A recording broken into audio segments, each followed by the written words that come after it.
In 2006, an IDC study found that in a given year, people will generate more information than they have generated in all the years of human history combined. This poses a significant infrastructure problem for information accessibility.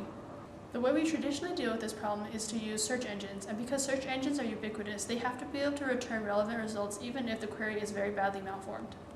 Our solution falls into two steps. The first step is to find a list of most likely corrections, and the second step is to choose the most likely correction from that list.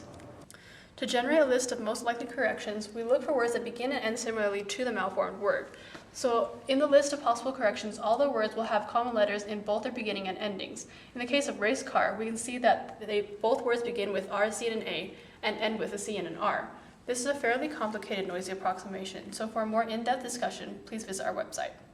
Returning the most likely word works on the intuition that the more similar a suggestion is to the malformed word, the higher the probability of it being correct. The hard part, however, is defining what similarity is. Go. One way to measure similarity between two words is to look at the letters that they have in common.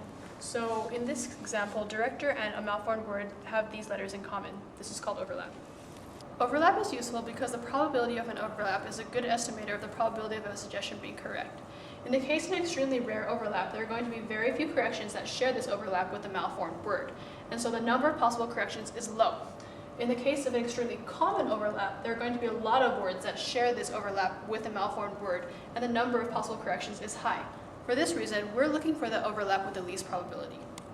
Overall, the probabilistic model we use to generate spelling corrections is really complicated, and we understand that you have a lot of questions. We've taken the time to mathematically formalize the process on our official entry website, and we encourage you to visit it.